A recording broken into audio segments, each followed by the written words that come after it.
This is my Kobalt 12 amp router and router table combo. I've owned it for about 3 years and today I'm going to review it for you. I'll show you the good and I'll show you the bad. We'll start with the accessories. I've never taken the router out of this table since it was put there when I bought it. So today we'll take it out, we'll check out the router, we'll check out the table, we'll check the flatness of the table, the fence, and we'll give you an idea of whether this is the right router combo for you. Standard on-off switch, on, bump it off.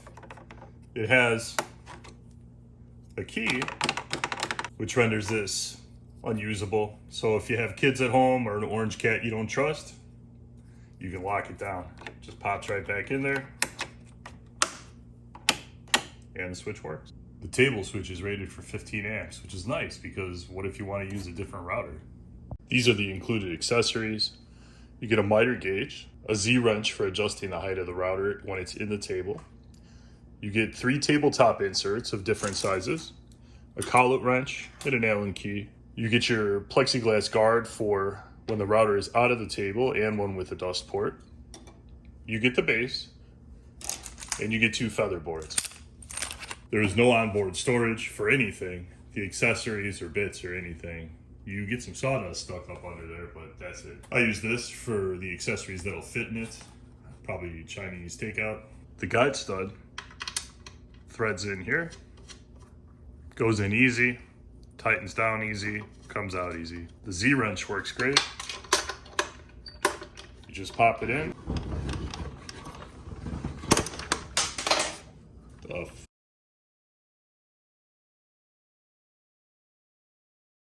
The collet wrench is fine, it's just stamped steel like most things.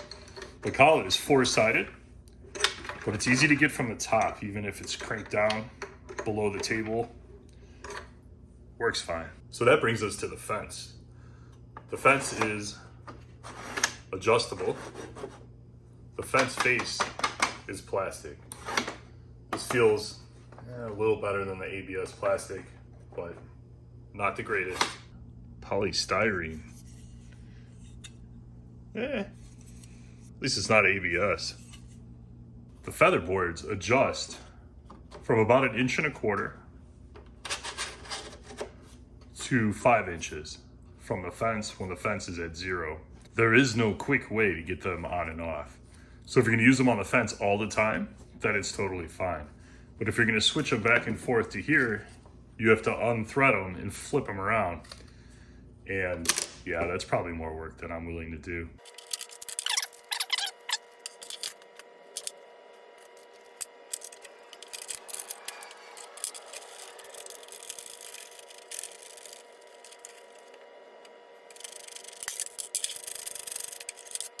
They do quick connect to the table bed. It fits in these 2 keyed channels and you can slide them in and over and connect them fast. But you have to unthread them anyway if you're going to take them out of the fence, and then you have to get the carriage bolts out of them to flip them around anyway. So here's the back of the fence. 2.5 inch dust port, same as my table saw, which is nice. These 3 thumb screws tighten the fence to the table.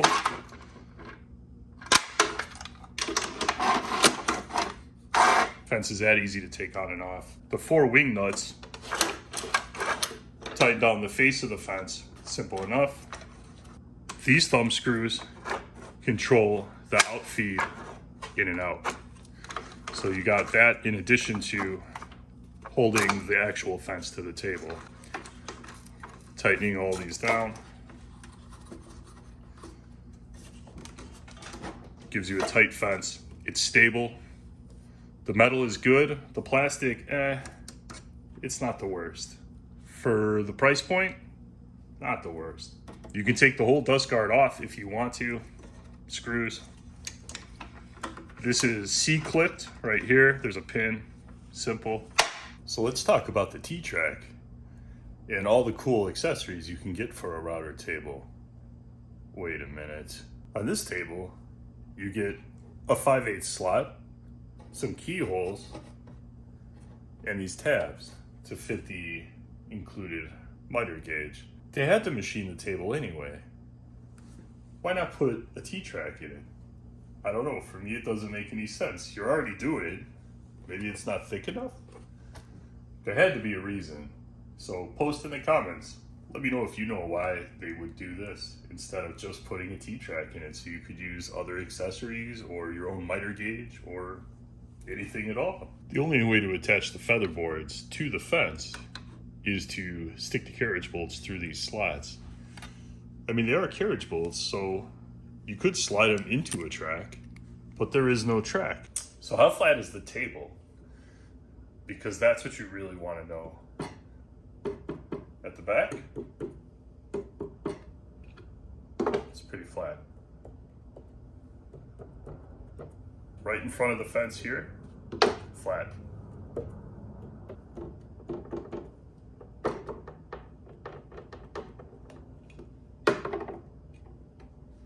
In front of the miter slot, there's a bump in the machining right here. I never noticed it before. When I bought this, I checked here, because most of the stuff I run through this would be trim, small stock. I don't think I've ever run a large board through this little table. So I never noticed this. I know what you're thinking. This thing's been around the block. This is pretty straight, and I checked it against every straight edge that I have in this garage.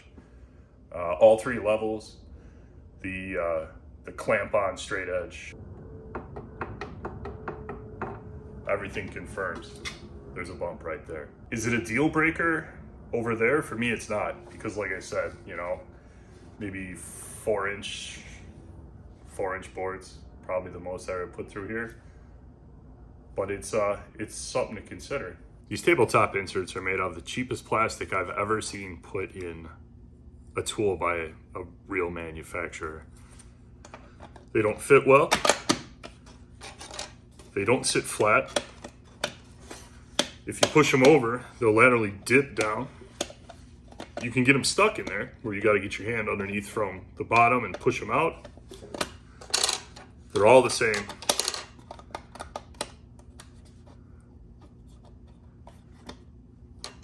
This is the worst part about this table. Why bother machining the tabletop and putting, you know, fancy lines and stuff in it, making it look nice when you're gonna offer something like this? There is a seller on Etsy that sells these, made in the USA, promises better quality plastic, better fit, and they sit flat with the tabletop. So I haven't used those.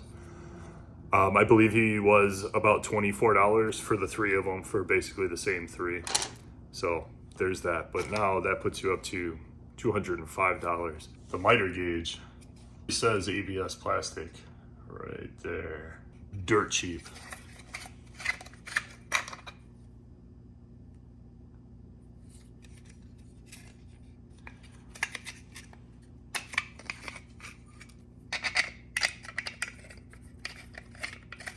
I guess you can adjust the gauge.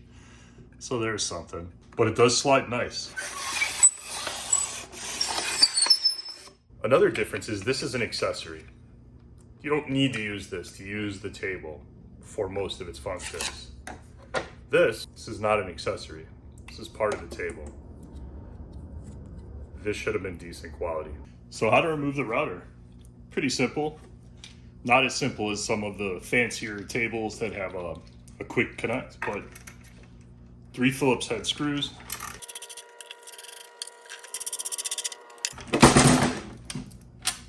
That did it. Unplug it from the switch. This is a 12 amp router. They call this heavy duty. I don't really take issue with that. It seems, pretty good. It's not plastic. You got a nice toggle switch with a guard. Tells you on and off. It's a little spongy. I've felt a lot worse than that. You got a port to replace the brushes. I want to take the tool apart if you want to have to. To adjust height, locking lever, release button, quick adjust. You can pull the motor right out of the base, put it back in. When you lock the lever, which doesn't, it's not a lot of pressure to lock, and it's solid.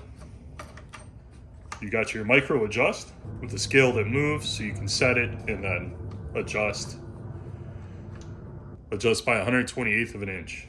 Metal gears.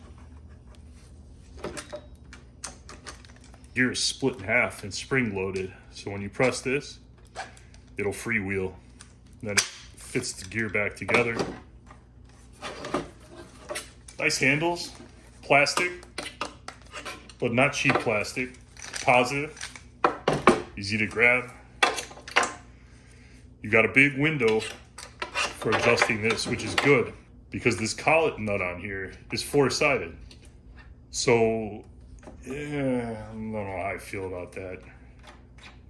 I don't know why they didn't go with the standard hex, but at least you give you enough window to get a good swing in there. You got your button right there. Locks the collets, you can tighten it, loosen it. It also comes in the box with an adapter, so you get 1/4 inch, you get 1/2 inch. Just pops in there, tighten it down. Not bad. So I shoot these videos on the weekend, and I edit them throughout the week, and then right before I post them, I'll come out and do a few extra things. Last night, which is Thursday night, I came out here to shoot some up-close shots. I was going to mock this up in the table saw wing because a lot of people commented how much they liked that modification or that mod. And I was going to run a few boards through it just to give you a little bit of something to look at. And on camera, while I was doing the router lift up close, on the second time I lifted it, the dang router broke. So I'm going to pull you in here. I'm going to let you see what actually broke, and you guys can decide what you think of that. So yeah, YouTube reviewers Curveball on my 3rd review. For a split second, it might have occurred to me that, hey, the video's already made. This is how this thing performed and what I thought of it. And I just can't do that to you guys. Because if there isn't honesty with these reviews, then what's the point? So I delayed the video. The release should come out tomorrow. And you guys got to see what happened, because, yeah, ridiculous. I've probably only used this maybe 15 times total since I've had it. I'm not a heavy user of this, and it's probably the most gently used tool in this garage. So there's that too. Let's pull in here. I'll show you what happened. The noise you heard of something dropping didn't come from this, because I wasted 20 minutes looking on the floor until I really looked at the tool, and it looks completely fine. You would never know there's a problem. You can adjust it up like so, and it's fine. It lifts. You can quick release it and move it. Totally fine. If you flip it over and adjust it, it goes down and it goes up. No problem. You can do it by hand. The problem lies when it's hanging, you have pressure pulling down in this gear set. The gear where it splits will separate and it won't go up. And that's what happened. This is up, up, up, up, and that gear binds. It's this split gear right here. When you press the release button, the gear is split like that. And then this one is allowed to freewheel. So you can adjust it quick up and down, and then you hit that and they go back together and they fit together. Well, this separates. You put pressure on the base this direction and try and crank it up, that gear will skip. So who's this really made for? And that's kind of a tough question. For me, it made total sense because I paid 130 bucks for it. It was so cheap that even if it was bad, it didn't really matter to me. I don't really use this thing anyway. I got a substantial router, and at that price, it's almost like you get the table for free and you got a 12 amp router that you paid for. So to me, it made total sense. But now at the price point of $180, and then you buy good table inserts for it, and you've now paid $205, and there's starting to be better alternatives. There's more things hitting the market. I was goofing around on the internet yesterday and I saw one made by Skill, and it caught my eye because it uses the exact same switch.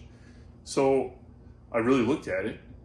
It is basically the same thing. It's got actually the same accessory, but it had a lot of things going for it that this doesn't. And I think it was about $130. So keep an eye out for that, because I put it in the cart, and let's see if we can't best this combo. At $130, this made total sense to me. I got a decent router, I got a table to bang around with. That's fine. But for $205, now you're thinking maybe I could get the router and the table separate and find myself a similar deal with a table that's better quality and better thought out than this. So that's your decision. Tell me what you think in the comments. Tell me if you love this thing. It has fairly good reviews. A lot of people said, hey, I was in a pinch on a job, I ran to Lowe's, I bought this thing, and you know, it did the job. And it does the job. But I think there's a better option out there, and we'll find it, so keep an eye out for that. My kids got McDonald's toys that are better quality than this. McDonald's. Free with chicken nuggets.